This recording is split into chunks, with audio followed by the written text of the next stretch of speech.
everybody, and happy Tuesday. We actually are having some crazy weather here, so I'm really happy that you guys are able to kind of pull in. It's like I imagine a cozy little writers meet and during the storm, and we're gonna light a fire in the fireplace and things like that. So that's kind of what I imagine for today. That is our mood. We want cozy, and we're going with that right now.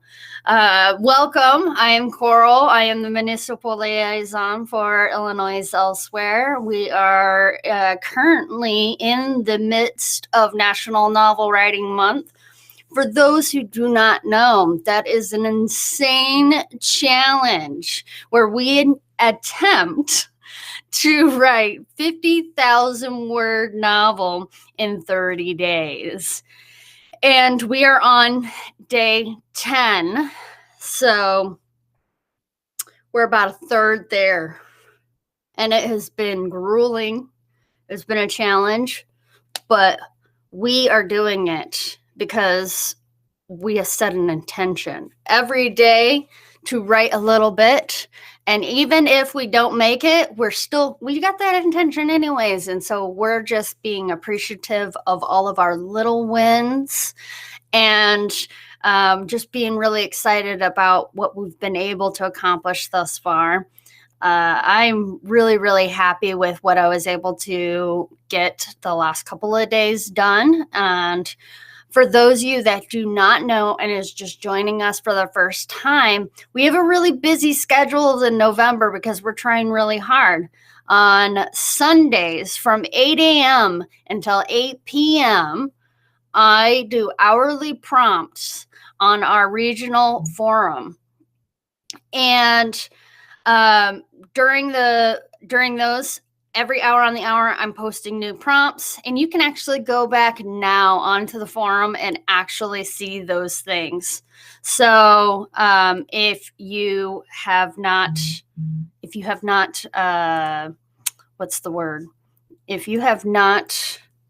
or if you're looking for a prompt, definitely make sure that you go back and check that out. Sorry about losing my train of thought there for a second there. All right. On Tuesdays and Thursdays at 7 p.m. Central Standard Time, every Tuesday and Thursday except for Thanksgiving, we are doing these live virtual write-ins. And we try to give people some time to kind of come in. So we chat a little bit in the beginning. And then we dive in. We start off with a sprint or two that's pretty quick, and then we'll do a little longer one later on. And we've actually done some really good prompts, and so I'm really happy about that. On Wednesdays, we actually hang out on Discord, and it's all typing. We have a sprint bot that we go head to head and do word wars, which is kind of fun. It's very laid back though. There's no one really leading it. It's just a bunch of us kind of going in, and if you show up, great. And there's nothing else. It's very stripped down, and you get a lot done. I know I get a lot done whenever Wednesdays come around. And then the last one that we do is on Fridays.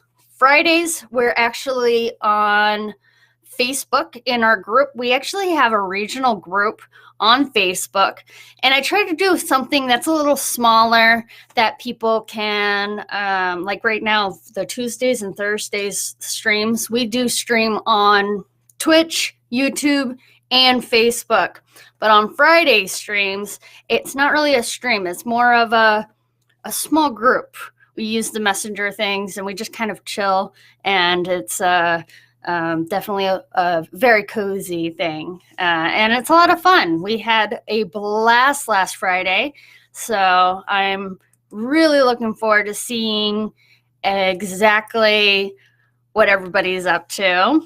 Thank you for everybody that's joining. I do see some people saying hi as they're coming in over on Twitch. I really do appreciate you guys for stopping in.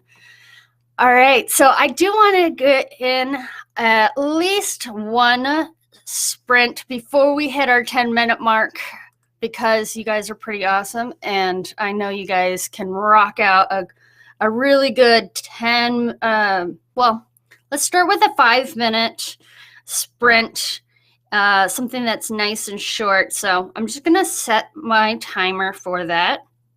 Let's just do a 5-minuter.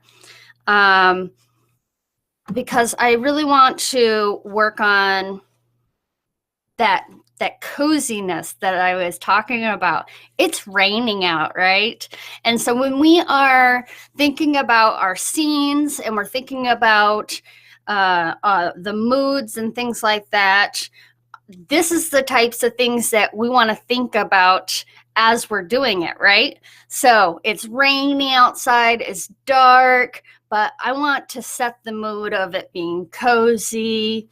So that is going to be our prompt. So let's go ahead, and I'm going to switch over to share my screen.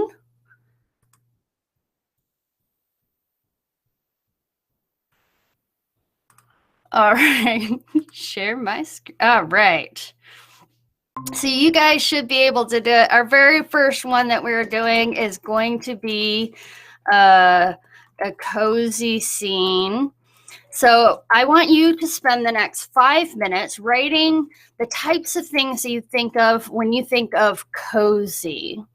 Maybe it is the things that I already talked about, the roaring fireplace. Maybe it is having someone to curl up with. Maybe there's lots of different things you can do. Maybe it's an actual scene in your story that you're going to do. So let's go ahead and start off. We're going to start our clocks. 5 minutes, a nice short sprint. And let's do cozy.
All right, that was really quick.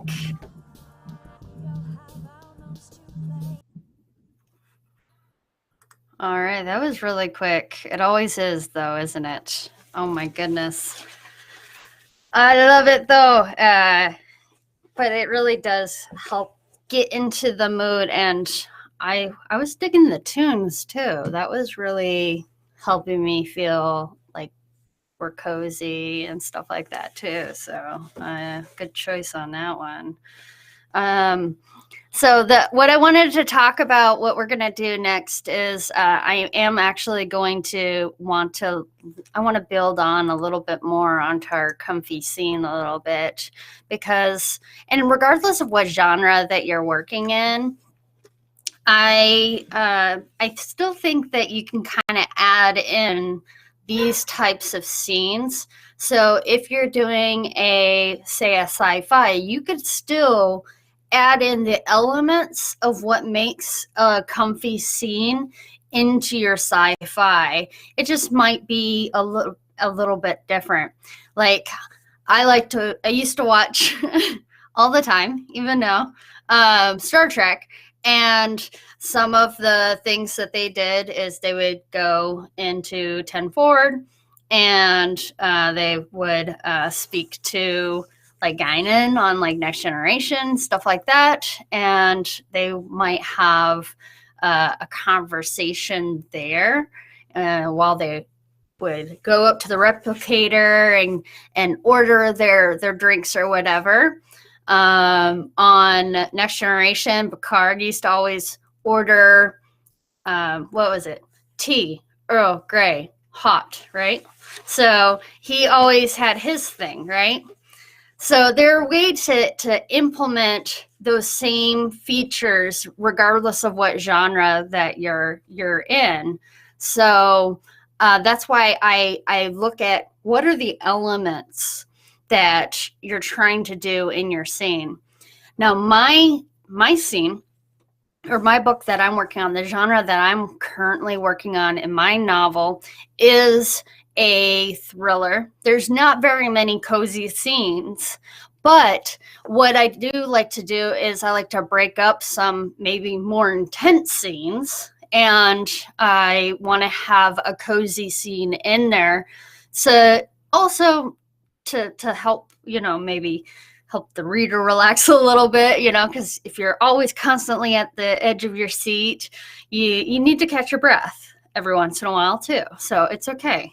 So I want to be able to implement these types of scenes. Now, if you're just writing a full book that's all cozy or whatever, you might not want to it'll be a little bit different. There's different elements that you'll want to add in and stuff like that. But I do want to go ahead, and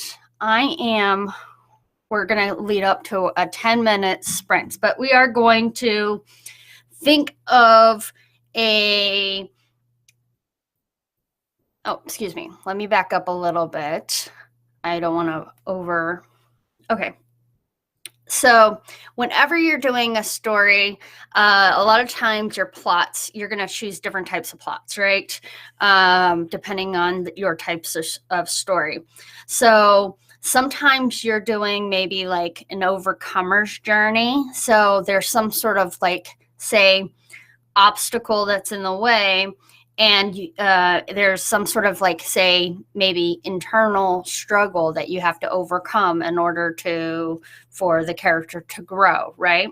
There might be something that is called the achievement journey. So the main character, or maybe one of the other characters, has a goal. Like if it's a cooking, maybe it's a cozy mystery with a baker, which a lot of them do have, right? It's kind of cliche. But maybe that is the story type. So maybe they're trying to win a cooking competition. So they have some sort of like achievement that they're trying to attain. So that would be a different type of plot arc or character arc that you're going for. Another type could be self-journey or self-discovery journey. And that would be a very introspective one, right? It'd be very introspective and more of like a self-improvement. Maybe it's, you know, YOLO, you only live once, FOMO type, thing that they're trying to do. But then as they're doing it, it makes the type of thing that comes to my head is like the bucket list. You remember that movie? And the book's good. Book's amazing. But in the beginning, they think that it's all about doing these, checking off these bucket list items. But in the end, that wasn't what they were actually looking for the entire time. So that would be like a self-discovery journey. There's other types there's other types of journeys too, like a chaotic resolve journey, a destination journey, mending fences journey. So there's several different ways that you can do it.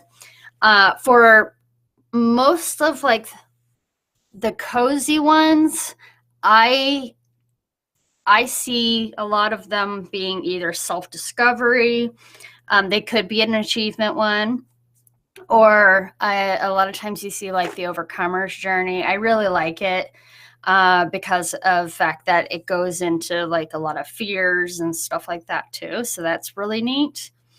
So when we're looking at our next sprint, let's go ahead and I think we should choose one of those types of journeys for this next scene that we're going to expand on. And you could, if you wanted to, just do it for one chapter in your scene. You can choose an overcomer's journey, or an achievement journey, or a self-discovery, or something along those lines. And we're going to try to add on to our cozy scene. Right? So if it is an achievement journey, maybe they are trying to make, like if you're looking at, I'm actually going to share my screen, even though we're not going to be sprinting right away, but I do want to show you kind of what I have on mine. And you can see in my ideas, in my first prompt, I have like fireplace, I have hot chocolate, marshmallows, things like that. So maybe if we're doing an achievement journey, maybe it's making a really amazing cup of hot chocolate. That could, like, nailing a recipe, that could be a great achievement for it. Maybe a self-discovery thing could be that maybe they're, being introspective, thinking about, having the time to be able to curl up with the puppy and read their book. For an overcomer's journey, maybe it is overcoming something. Like, as I said, I'm in the middle of dealing with some pretty hectic storms out here, so maybe my overcomer's journey is something happens while the midst of a storm, and we have to overcome whatever obstacle is going on. So choose a type of journey for this type of prompt when we're going to do the next 10 minutes. And I just want you to think about the types of things that could occur, things that could go wrong, things that could become an obstacle, these types of things.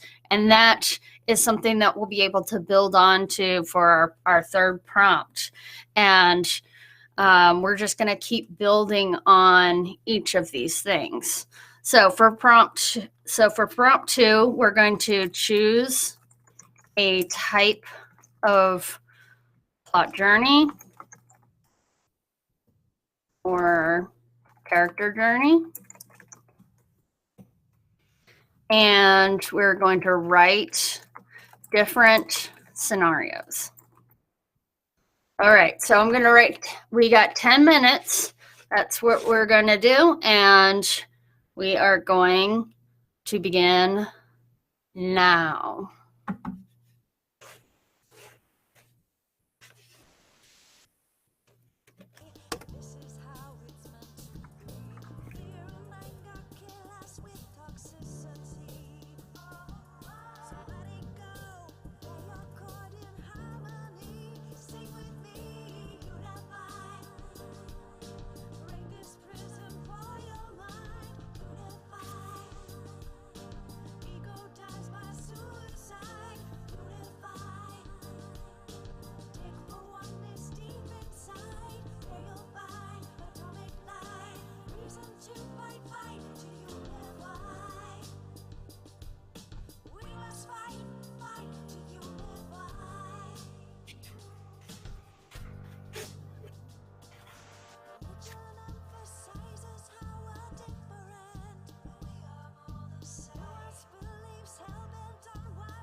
and wish you back in the moment.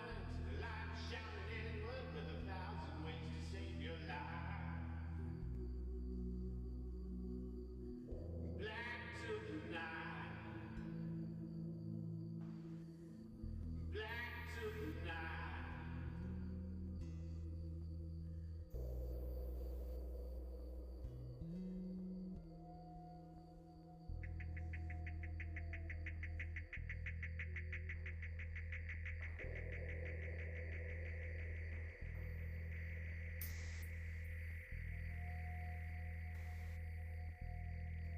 You'll see the signs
All right, so we are at the end of our 10-minute sprint there.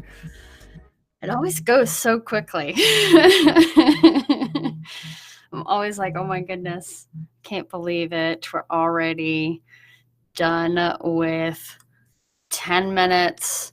And I really, really liked how I was able to kind of jot down some different ideas that I had kind of been having in my head of wondering what I wanted to do.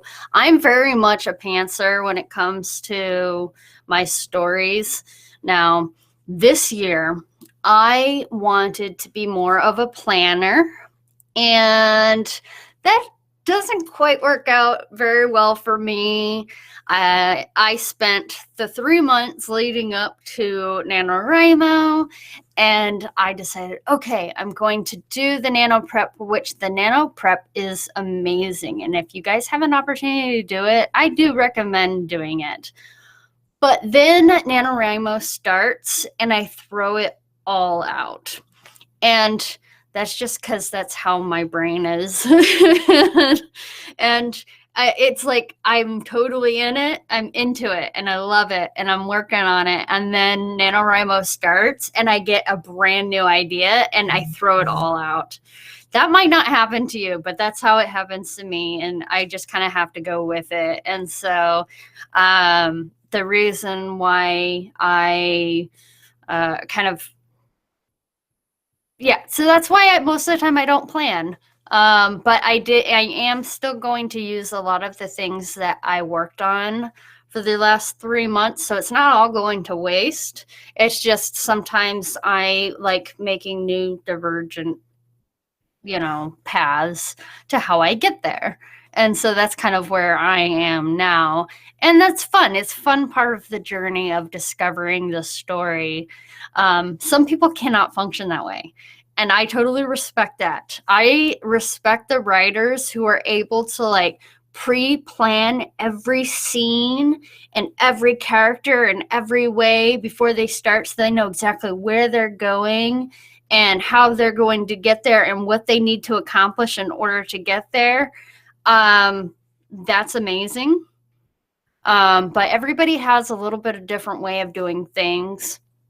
My way is a little bit more chaotic, but as long as you're enjoying what you're doing and you get to the same space at the end, it doesn't really matter how you get there, as long as it is enjoying it. Some people, though, and I should definitely mention this, some people find that they start off as kind of like going by the seat of their pants type, but then once they begin planning, they tend to do maybe like a mixture of both. We call it a plantser, right? A mix of a planner and a pantser. And so sometimes that works for them, and that's really great. And then other people, they just find the right planning tool, and that really works for them. So I say Nano is a great opportunity to try the things that you haven't tried before. So if maybe one way of learning, like when we're in school, one way of doing it would be like maybe your 3-part outline. And then maybe some people might have learned the bubble method. Some people might have learned the roller coaster method. So, and there's no right or wrong way to write. It's mostly just like what works for you and your brain. And my brain can be kind of chaotic sometimes, and so that's why my writing style is more chaotic, and getting everything onto paper is the important part, because when I really end up when I'm looking at it in the editing area, that's where everything kind of, I guess, the magic happens in the editing. But there's also a lot more editing through my way. So if you don't want to edit as much, maybe be more of a planner. So I definitely want to go ahead and we should we should go on to our next prompts. Now, we are going to be building onto our previous prompts. So again, you're going to pick one of the things that you've kind of already done. So we have our cozy little scene that we've kind of already been thinking about.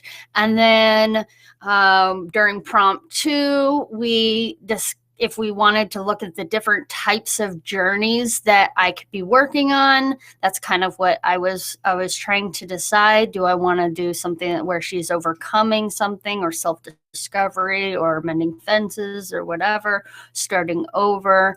What would be my choice? So that's kind of what we were doing, was kind of writing through each of those to see what would work for that particular scene.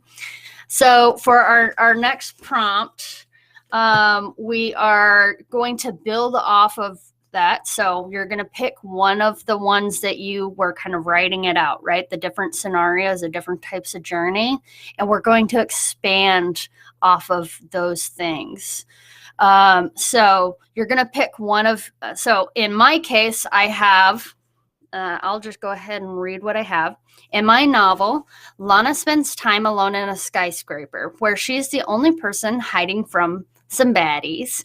She finds solace in a closet that she's created a cozy space. It's small. It has a hole where she can look out into the flaming world city around her, but she can also see the sunset. And I mention that because that's something, again, that makes me smile, right? When I think about sunsets, are beautiful and they make me smile. So I could see her really finding some solace in this small space that's safe, right, away from these baddies, and being able to enjoy the small things like watching a sunset, being able to feel the cool, the warm breeze on her face. So some of the things that I used when I was just kind of writing out ideas for different journeys. She could overcome a fear of small spaces. Honestly, I don't really like that idea, but I could have that that could be a journey for her as she's trying to deal and cope with a small space and finding it to be a comfort for her.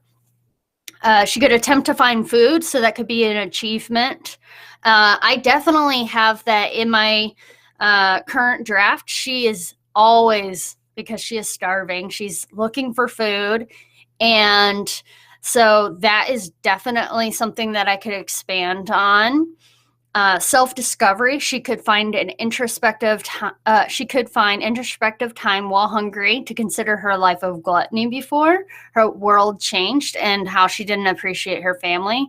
That is something that I already have kind of dotted in there, where maybe before she was annoyed with her mom because of whatever, and she's a teenager. So of course she has those moments where she didn't appreciate her mom, what she feels like is ignoring her when her mom's really busy trying to put food on her plate, and, trying to pay the bills and things like that. So maybe she could find and discover those things. That certainly could be a good choice. She could consider her skills that might help her find food. That could certainly be something that we could expand on. I found challenge with humanitarian because there's no other people currently in this particular scene. It's going to be really hard to have a humanitarian type journey. Not impossible, but she could probably think about how she could help other humans if she found some. Or maybe think about times in the past where she was maybe more charitable, and since she's by herself now, maybe she could be introspective about that, about how she had opportunities to maybe help others and didn't, and so maybe that could be something she could think about. Lana isn't really spiritual, but she could think about what life is about when you're always in survival mode. I like books a lot with that, so that could be a direction that I could take. Lana's self-improvement is on hold while she's running for her life, but perhaps she could find it in herself to be more patient with her own anxieties. I am an anxious person, so definitely love the idea of working through anxious when you have she has actual creatures that are chasing after her. But I could see her being frustrated with herself because she's in the middle of with something. So like, it's a good reason to be anxious, right? You don't know you're starving, you don't know where your food's coming from, and yet finding it in herself to be more patient with her own self when she's trying not to have a panic attack, I think would be something that would be interesting to read. Mending fences is another thing that's hard because there's no other people, but maybe she could reflect on time she had an opportunity to mend a fence but didn't. It could also be something that I could keep in my back pocket for in the other parts of the book where there are other people. And then the other one is turning over a new leaf is a good journey that a lot of people do. So that's why I actually ended up my thoughts that immediately came to mind. Starting over since life has changed for Lana. If this was her new normal, would she do anything differently? This could lead her to acceptance of her new circumstances or refusal, which may lead her to find new resolve to leave the skyscraper. So that kind of, I really, really, really like the last one, which is the one I ended up with. And if you kind of look at some of my other ideas, they kind of interrelate. So I think I see a common theme that's kind of in my head. So I think that's what I'm going to be expanding on more, is this new motivation. I like turning over a new leaf, especially since when we're going in on, at least for my story, we're kind of in the middle of the action. And we do need a new, what's the term that we see a lot? Like an inciting incident, right? So since I'm already in the midst of this challenging scene where she's already have these baddies going after her, she's already starving, she already needs to look for food, and she already is just trying to survive. So getting a new inciting incident is going to be very, very important. And so I think that is the one that I'm going to choose. You don't have to. You can choose anything you want that you've already written in.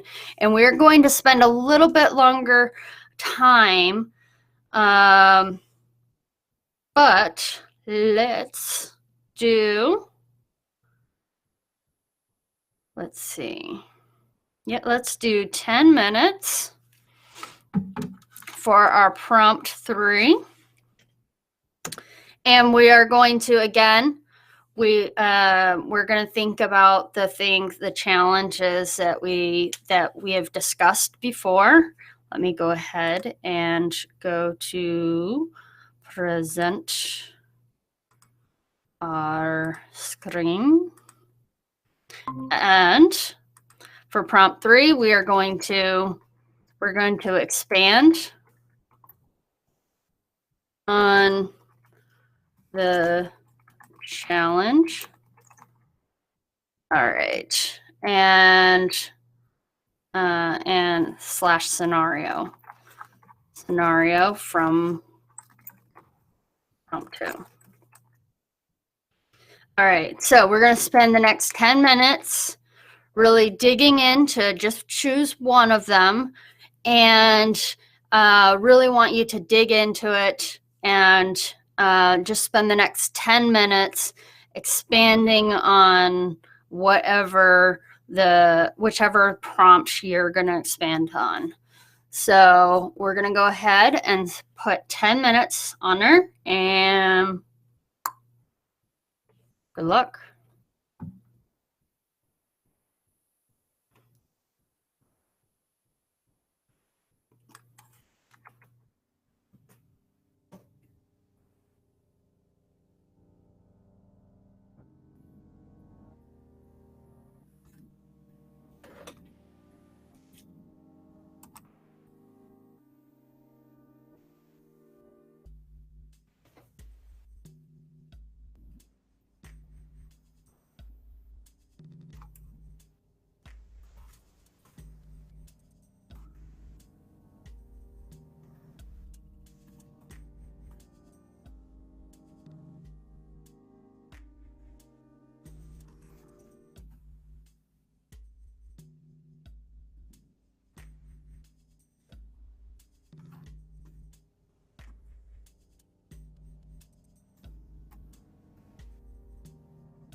All right. And again, so quick.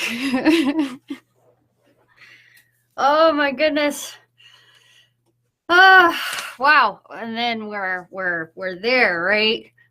10 minutes quickly gone, and we're thinking about, like, wow, okay, we got this. All right. We were diving in. We started off with cozy. We expanded a little bit more on the types of journeys that we could have, either by plot or character, and we wrote up some scenarios. And then we just spent the last 10 minutes expanding on the previous challenge and the scenario. Now, we could easily continue to throw a wrench into whatever's going on right now. This is actually kind of my favorite thing to do, excuse me, I like to pull out my prompt book and just pull out something that is completely different.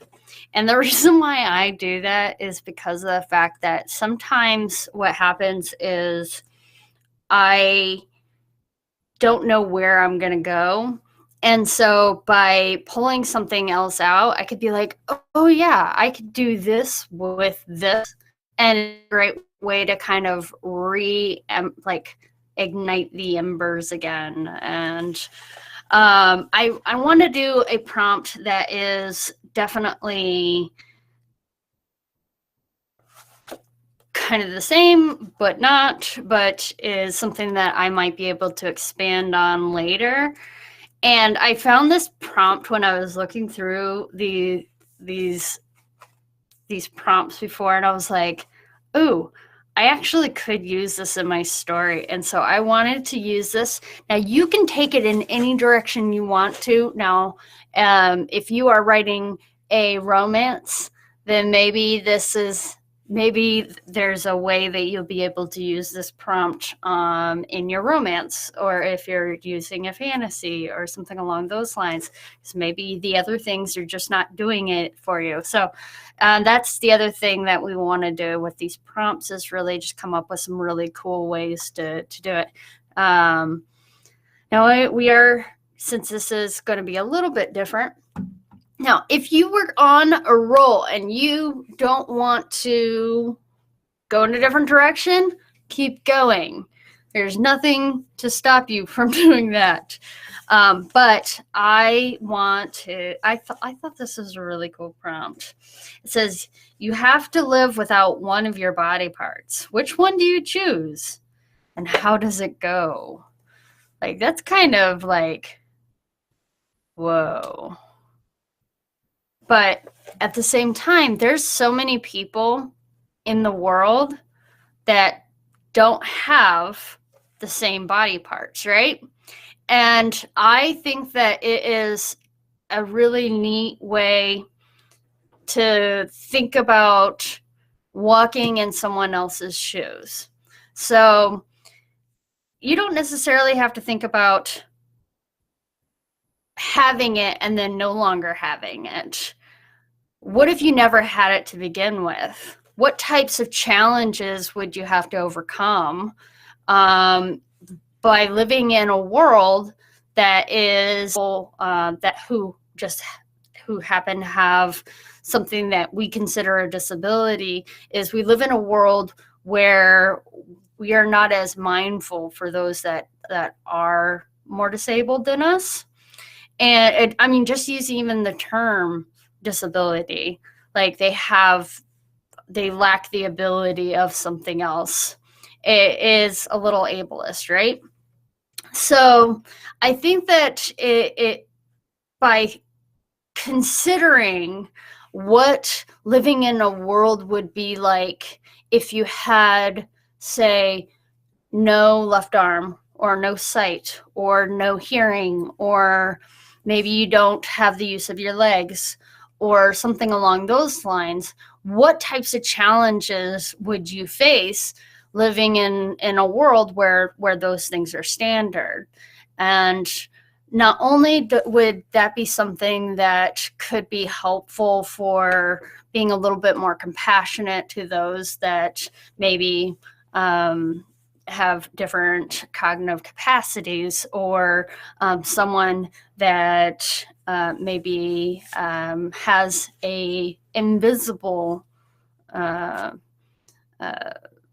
like something from from mental health or something along those lines. There's all these battles. Like, we like to say that there's always battles that people are having that we don't know that they're battling, right? And so by considering those other things, it can really help you create really amazing characters that have different challenges. So that's why I really, really like this prompt. Not so much of the macabreness of it, although in my story, because it is a thriller, there is a character who does lose said body part. I like the idea of thinking about life in living life in a different way. There is a really fantastic TED Talk that I do recommend. I'll see if I can post it in the show notes. But there's a saying, and the talker, the person who is giving the talk, said, "You don't know what you do not know." And I love that saying because of the fact that it's so true. If you haven't experienced those things or even considered experiencing those things, you really don't know what it's like to go through life with whatever that experience is. And I think the most fascinating thing for me is I grew up in a family where there's 5 in our family, 3 girls, my mom, my dad, and I was the middle child. And all 3 of us girls lived in the same house and had, I would say, similar upbringings, and yet we turned out to be 3 completely different people. And I think that that is one of the most fascinating things about characters, is that you could have people go through similar things and end up being completely different. So even if you consider that they went through the same things as you, it's still going to end up having a slightly different taste, if that makes any sense. Because we don't all take the same things away from the experiences, because our brains are all wired just a little bit differently.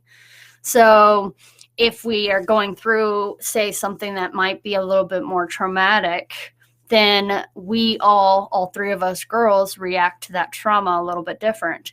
If we're experiencing something happy and cheerful, we all take something different from that experience and from the sum of those experiences. So that was a long roundabout way of talking about, in this prompt, I want you to place yourself in the shoes of someone else that is a completely different life from yours, and think about the types of challenges that they have. We have to do this a lot as writers because we want to develop really complex characters, right? We don't want all of our characters to sound exactly the same, to be exactly the same.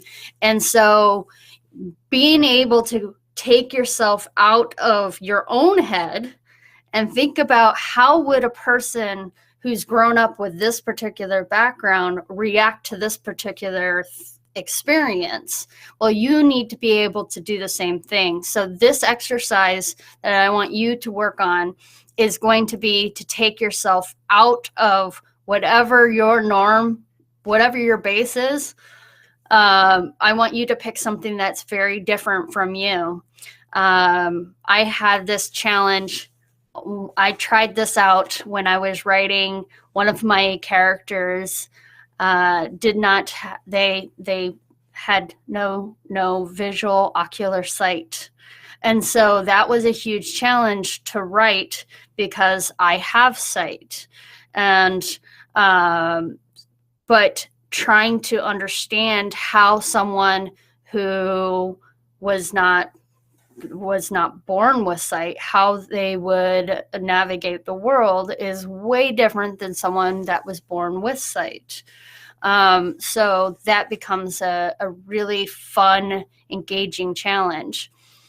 This does bring up I should probably do a small little minor detour, because this brings us to a little drama, I guess you could say, is that there are some who say that because these are sensitive topics, that it is important to engage in, say, sensitivity readers, and or to talk with someone who maybe have the same whatever it is. Like if someone who, like for me, I spoke to several people who were blind, some that were blind from birth, some that were blind later on due to illness or due to injury. And I read a bunch of blogs and I read a bunch of books about it and things like that. And I still would not know what life would be like as a person who has blindness. Even tying something around my head and wrapping it around my head, I would not know what life is like with blindness, because I can always untie that blindfold. But that doesn't mean that I can't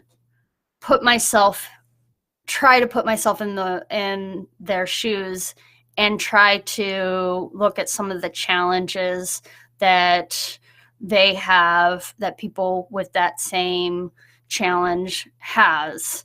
And I think that doing these types of exercises can help you be more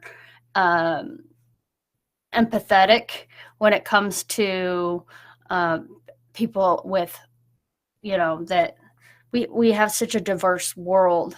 And so I want to create diverse characters. And so that's why I really like this challenge of placing yourself in a different scenario and considering what types of challenges that would have. Now, this is a really fun prompt to do. But the reason why I say that there's a little bit of drama with it is some people say that this may not be your story to tell. And I think that it is important that whenever you're doing like NaNoWriMo and things like that, that you just write, if your story, like if this is your story and this is the story that you have in you, and it is about someone who does not have ocular sight, or maybe they do not, maybe they are missing, instead of being born with two arms, maybe they were born with one, and that is their normal. Who knows? If that is your story, then write the story that way, and you can consider the sensitivity and all of that other stuff during editing and stuff like that. So I don't want you to edit now and worry about some of that other stuff. It's just things to be keeping in mind for later on. But I always want to build on building more compassionate world. And by doing that, I think that this is a really, really great prompt to do as a writer.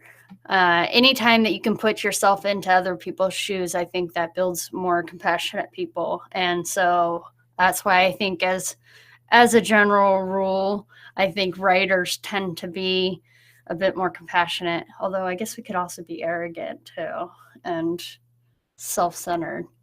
So that's why generalizations and stereotypes suck. So there you are.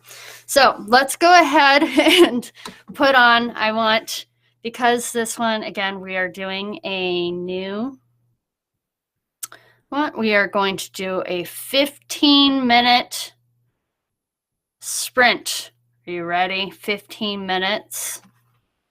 All right. You're going to do a 15-minute sprint, putting ourselves in. All right.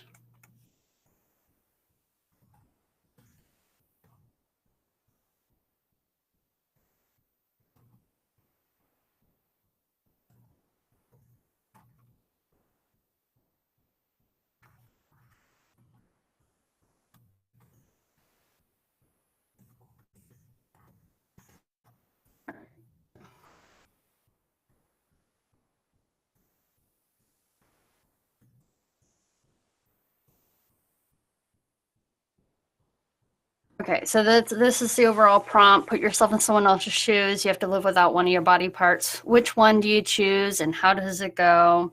But bottom line with this prompt, I really want you to consider the things that you do not know now, right? So consider the challenges. Consider the challenges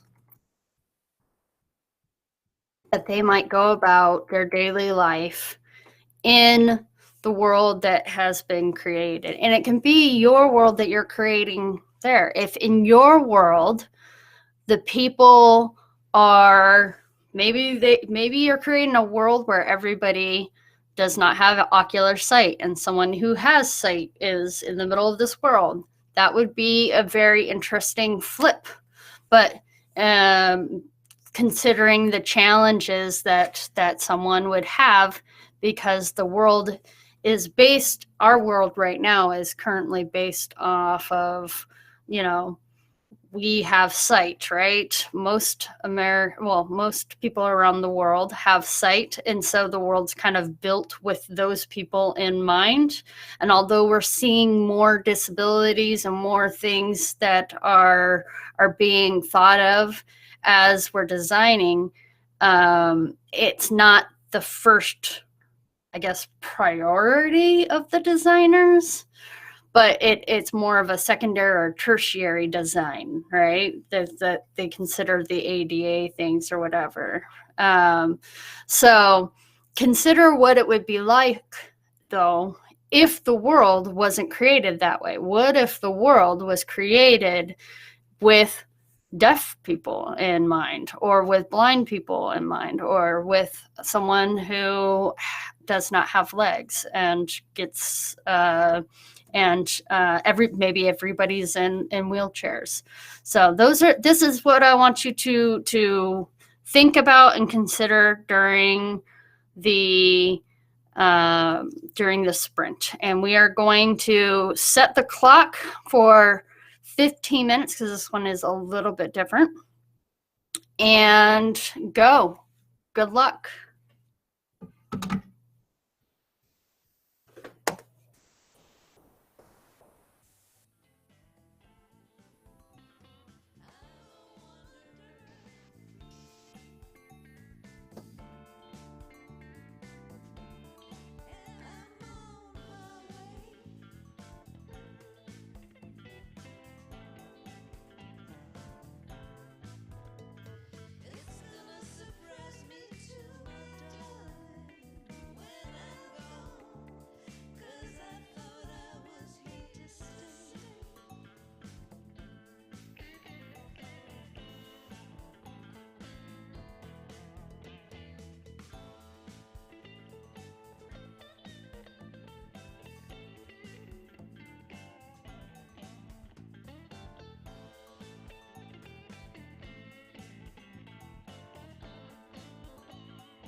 All right.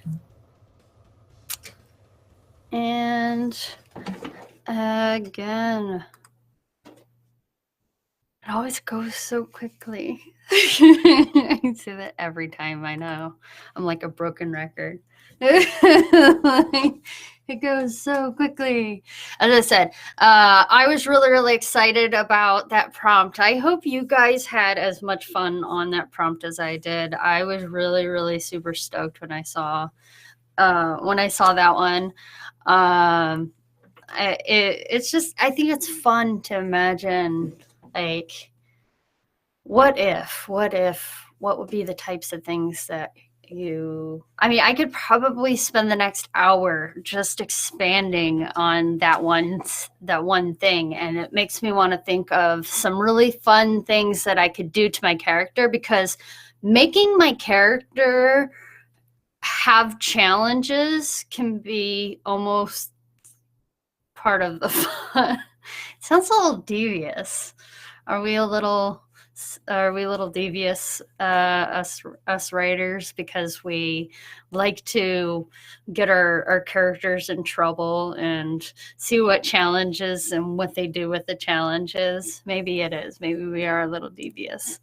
But I have a lot of fun with it, and it makes me really want to jump in and be like, okay, so what type of scenario, if I had her in, thinking about my own character, I'm like, okay, if she was hunting, if she had to hunt and she was forced to do that, then how could she tell them that? Because maybe she isn't a hunter and she does not agree with hunting. So how does she express that?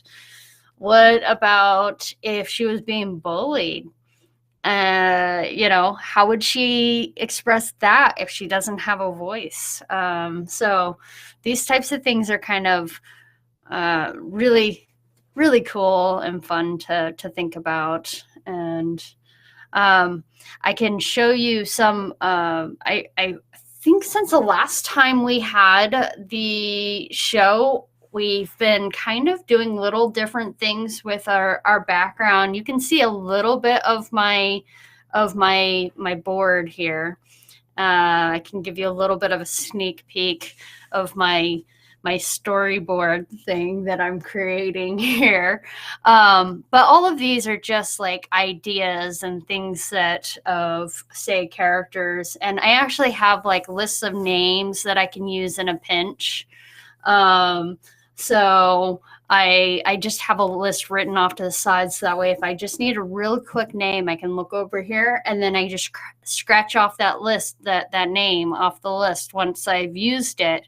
But then I also, one of my other tips that I do is, if I scratch a name off of the list, I immediately go over. I have multiple Microsoft documents that I use, but one of them is my story Bible, and or some people call it like their story thesaurus, or their reference that they use. Now, if you are a planner, yours will already be filled out, right? Yours will already be done, and you can just use it as a reference as you're writing. But if you're not a planner like me, then you probably don't have one of those. So the trick that I have for the people who are not good at planning is, after you get done writing a scene, or if you're doing like prompts like this and you want to use some of these prompts, I would recommend putting them into your story Bible, your story thesaurus, or whatever, your reference book, or whatever you're using. So I have all of my prompts and stuff go into my story Bible. I may use them, I may not use them. And that basically is my reference. So some people use other softwares like Scrivener, or there's a whole bunch of different types of softwares out there that help. I like to use Microsoft Word because I've had it for forever, and it's a program that I'm very used to. The focus mode, though, is I'm a huge fan of the focus mode because I get easily distracted. But during Nano Prep, I did do some work on the characters, on some of the main characters. I created at least some ideas of the types of things I wanted to use, the types of characters I wanted to create. And so that's what I have kind of here is some ideas of certain characters that I might use in the future. It is easy to get lost in doing these types of things. And so that's why they can take months and months. And then in the end, you have to choose, are you going to use them? Are you not going to use them? You know? So for me, it is, I have created different characters that I really, really like. I have some idea of what my protagonist looks like, and I can reference back to it so that way I know that I gave her, say, she has dark brown hair and it's thick and wavy and kind of slightly curly. And then that way, when I'm writing in a feature and she's interacting with someone else in a scene later on, I can include that feature so maybe the wind catches a curl, which would be really weird if she had really straight hair. So being able to stay kind of consistent, again, really in the mix of things, that's stuff that you would catch in editing. But if you are a pantser like me, it's also something really simple that you can kind of take some time after doing the prompts or whatever and say, okay, my character, I'm just going to go to that character section on Microsoft and I'm going to write in that they have brown hair. So that way, every time I'm going to write about their hair, I know it's going to be brown. And when you're going through your edits, you can go and reference your story Bible or your resource book, and you can make sure that every time you mention that character, it's always brown hair or blonde hair or red hair or whatever you choose that hair to be. And so that's just my trick that I do as someone who is not very good at planning to, it just makes it easier because I'm the type of person that if I'm writing and even if I know that I can go back and correct it, sometimes when I'm writing, I will put insert hair color here in parentheses. Like I'll do that as one of my tricks too, because I don't remember it, and I'll highlight it a certain color, and so I know to go back to it. I don't delete it because it still counts. But if I already have included whatever that is, then I can just reference it really quickly and then I don't have to stop. Normally when I'm doing, I don't really go look up in my story Bible while I'm in the middle of sprints because I don't want to lose time, because none of it really in the long run matters. All that matters is getting whatever down on paper. That's what matters, right? But if I'm just writing on my own, then I'm definitely going to go back into my book and I'm going to look and see what I wrote before. And that's going to really help me because otherwise it's really just going to irritate me because then I'm going to be like, but what is it? What kind of hair is it? Is it blonde? Is it red? Is it sparkly? Is it dull? Is it oily? What is it? I need to know so that way I can picture it in my head. Because I'm a very visual person when I'm thinking of it. As I said, I like to shut my eyes and I like to think about whatever scene that I'm going to really be digging into. And I need to know, what does that look like? And so that's why I can use these as references, these pictures as references. These obviously are not going to be the exact characters because they may change over time. And in fact, I actually before we all started this, fun fact, I went on to Fiverr and I gave some cartoonists and some illustrators, I gave them a Fiverr job, and I gave them one of my short little blurbs I had created about one of my creators, or one of my creatures, excuse me. And I had 3 different people try it out and to give me what they thought my creatures would look like. And none of them are right, but they're kind of close. And I can actually reveal them to you guys. Just really quickly, I can show you to give you an idea of what some of the creatures look like. But that's what some of them were able to do. And so that can also be something that you can do, is have an artist write those creatures, or design the little creatures, and is able to kind of bring those creatures to life for you. So that way, when you're writing about them, you can reference, like, okay, this is what my current writing, this is what created. This is the words that I used when I gave it to them. It was something very simple. It stood at least 6 feet tall. They had broad shoulders and massive muscles. They stood on 2 feet like us, but sometimes run on all 4 like a gorilla. Their faces were inhuman, more like a bear than a person. All over its body, they have long silver and black hair, like a husky. Its lips, probably stark black, and was 3 times the size it should have been. It was the eyes that shocked me most. They always had milky white eyes with thick black around like eyeliner. My assumption was that this one was probably its twin. Its face could be rounder and broader, but most of the monsters looked the same. So as you can see, the description is quite vague overall. I was really like, I wonder what the drawers and artists would be able to come up with and create.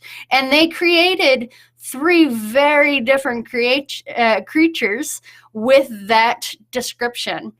But what that also does is it helps me as a writer to be able to be like, okay, well, I need to be a little bit more specific about whether or not they have spikes on their heads or not, or if they have longer hair or whatever. And so that's another thing that you can do that might help you later on. Again, that's something that you can do either in the editing time, or for me, I like having these types of things up while I'm writing, so that way I can kind of reference it. And while I'm writing a scene, maybe I'm like, oh, I can mention such and such. And so I'm thinking about the creature, and I'm thinking about its, the fact that it's like a gorilla again, because I really like that type of idea. So that's something that you can do as well. I like my little cork board here, so that's new to my little setup here, in my little corner of the world here. So we should, I think, get in our very last prompt before we are at the end of our write-in. I can't believe it always goes so quickly. And I keep saying that over and over again. I'm sorry. I apologize. Now, I like, for our last prompt, I tried to end our prompts on something that, like, our very first write-in, I think we went and we wrote about joy, and to just describe joy. And I think the time before that we did, hold on, let me look. It was It was something along those lines as well, where it was like something that was happy. Oh, childhood joy. Yes, childhood joy. Um, Hope is another one I like to use when I'm thinking about this. We've been talking about cozy. We spent a little time kind of talking about the types of plot journeys and character journeys and writing different scenarios. Then we expanded on that a little bit more by going into each of those different scenarios and expanding that prompt. But I think in the end, let's go back to our I think for our very last one, especially since this is only going to be a 10-minute prompt, and we're like always going to be right up against the clock. I think that it's going to be really important to again talk describing. And I always want to end on something positive. So again, we started off with cozy, but let's try a different verb. Let's try something like we talked. Oh, one of the last things that we did, our last prompt was putting yourself in someone else's shoes. So let's dig into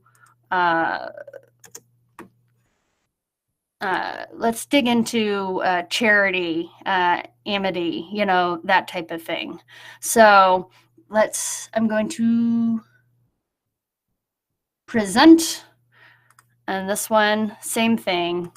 And so we are going to describe, write about charity, amity. All right, and it should be a 10-minute prompt, but we are going to run up right against the clock. So we will do it'll be like a 9-minute prompt or sprint. And go ahead and go. Let's dig into it.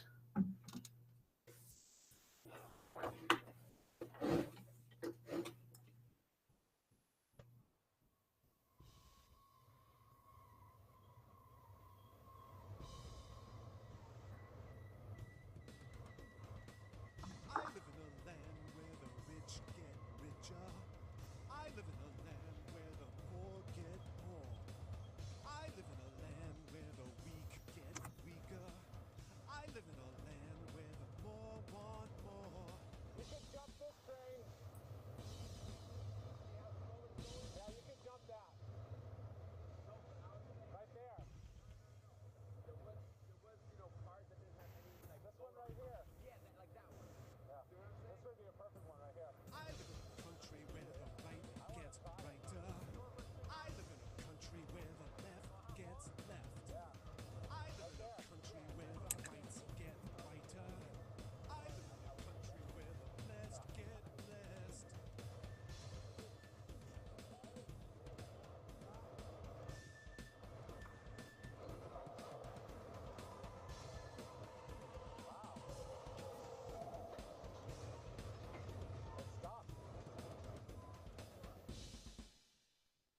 Remixing is an art form that demands adaptation. The conditions are set by the sound source the musician chooses to use, and the resulting song is a journey of twists and bends to a new creation. In that process, choices have to be made, questions need to be answered, and old paradigms are challenged.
was a butterfly,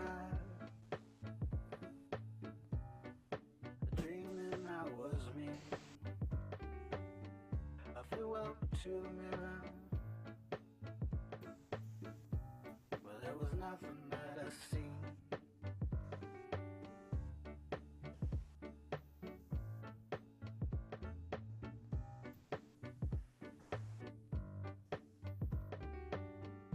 I flew up to the mirror, but there was nothing that I seen.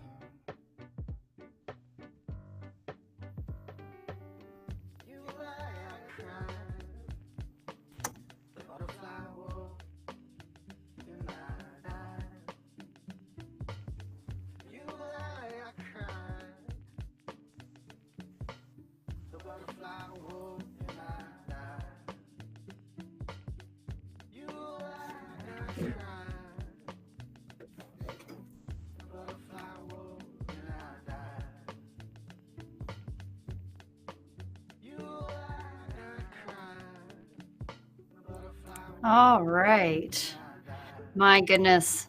9 minutes goes by like a flash. I wanted to thank everybody for coming and for writing with us. We have gotten so much done, and this is really super awesome to see everybody stop in and say hi. And I know some people have said that they come in after and watch the reruns. So thank you guys for stopping in. Feel free to write questions down in the comment sections.